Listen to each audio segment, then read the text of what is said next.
Very much, Mr. Chairman. Mr. Schechter and Mr.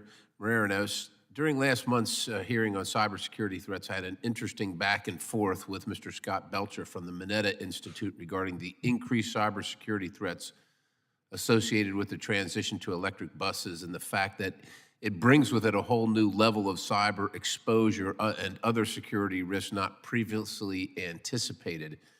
Mr. Belcher agreed that these increased risks include the ability to degrade batteries remotely, cause fires, manually take over controls of the vehicle, et cetera, and went on as far as to say we'd be safer if we're still running diesel buses. Now, I'm a fan of both diesel and well, all of them. You just got to be ready to implement the processes to make sure that we're safe. While we were discussing these issues in the context of electric buses purchased by transit agencies with FTA funding, these concerns are much more widespread than just buses.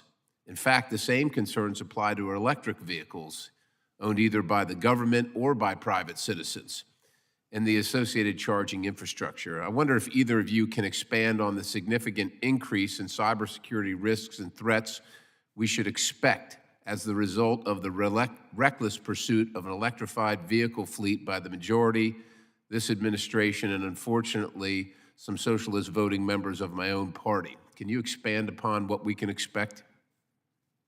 Well, thank you. Thank you for that question. I think we're conflating two separate and very important issues. One is the fuel that any vehicle uses, whether it's electric power, diesel power. Inherently, they're not more or less at risk from a cyber perspective. What we're really talking about here, and the cyber issue, is the electronic control system that's on board with not only electric buses, but if you were to buy a new diesel bus or gasoline car, those vehicles all have some sort of electronic control system there, communication system, which is potentially vulnerable. And the correct steps, just like in protecting government IT systems, the correct steps need to be taken to protect the IT system in that vehicle. And when we're talking about fossil fuel powered vehicles or electric vehicles, where obviously the administration has identified addressing climate change as a top priority.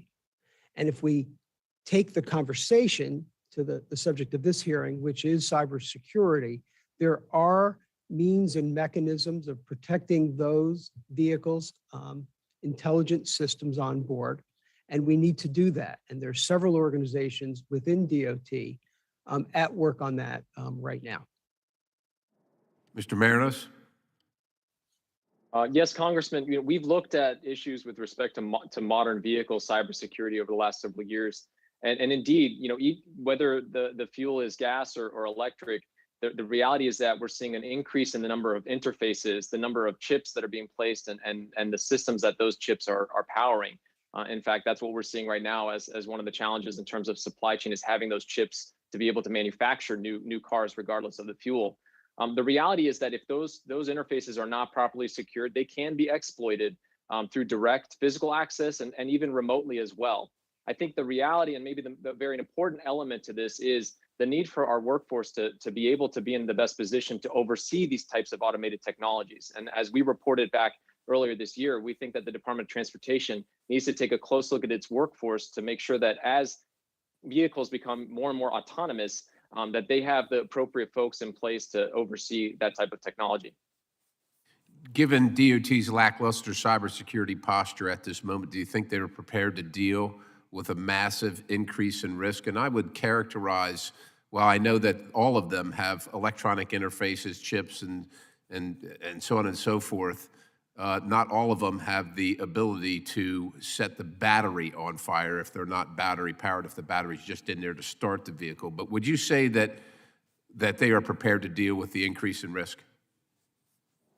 I think that the department, and I don't want to speak on its behalf, but in response to our recent work, I think would also recognize that it has more to do in terms of being able to fill the skill gaps that they're going to need to fill to be in the best position to oversee this emerging technology. Mr. Schachter? I would say DOT's security posture is on par or even better than other organizations that I've observed. All of us, the government as a whole, as well as individual agencies, will have a continual challenge to meet cybersecurity requirements. And as was said earlier in the hearing, we receive thousands of cybersecurity attacks every day, and only one has to slip through. So normal batting averages here don't apply. We have to be perfect to protect our systems, our agencies, the government, and the American people. It's an immense challenge with limited resources. We all know that. So that I think DOT's posture is forward.